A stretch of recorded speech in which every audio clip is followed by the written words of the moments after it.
Okay, so I've got the carts set up as I described in the other video, and I want to show you how to gather the data. First of all, you can see my motion encoder card needs to be zeroed out. I have it butted up against the encoder receiver, so I'm going to hit Control 0, and there it goes.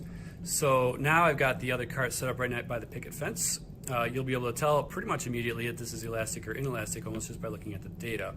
So I'm going to start it, give my cart a push, and stop it. So you can see right here, probably needs to be Control Jade. So I'm going to do that, and that'll expand a little bit. It'll adjust it slightly. So now you can see the data. The position doesn't really matter. That's not what I'm interested in. In fact, you can't even read it up here because it overlaps so much, I think. No, that's not it. But it doesn't matter anyway.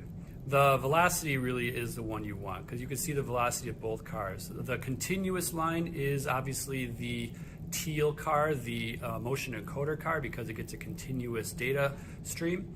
The short line is going to be the part where it goes to the photogate because it immediately stops as soon as it starts as soon as it enters the photogate and it ends as soon as it exits the photogate. And you can see the distance it travels, so that's why I didn't see it up in this one because it's down here. And acceleration is a little bit too janky for us. So what you want, you can see there's a little bit of friction slowing the teal cart down. So what I'm going to do is you can see right here is where they collided because the teal cart is losing its velocity. And then it gave it to the tan cart, the gray cart, which now has velocity as it goes through the photogate. So what I'm going to do is I want the velocity of the teal cart just before the collision. And just before the collision, if I go over here, you can see the highlighted part, it's about 2.8. We'll just call it 0.3 meters per second just due to error. Or 2.8, 2.7. It's up to you how precise you think you want to be here. The initial velocity of the gray cart is 0. So the momentum for the gray cart is 0. That makes it easier. Like I said earlier, start the gray cart at 0. This makes this lab a whole lot easier. Then, again, we're focusing on before and after. So we have our before velocity for our cart, for our teal cart, and our gray cart, which is 0. And over here is our after velocity. Once again, I kind of want to get close to the beginning before friction takes its toll. And when I highlight that, if I go over here, you can see little highlighted things peeking up, so I'm going to scooch that down.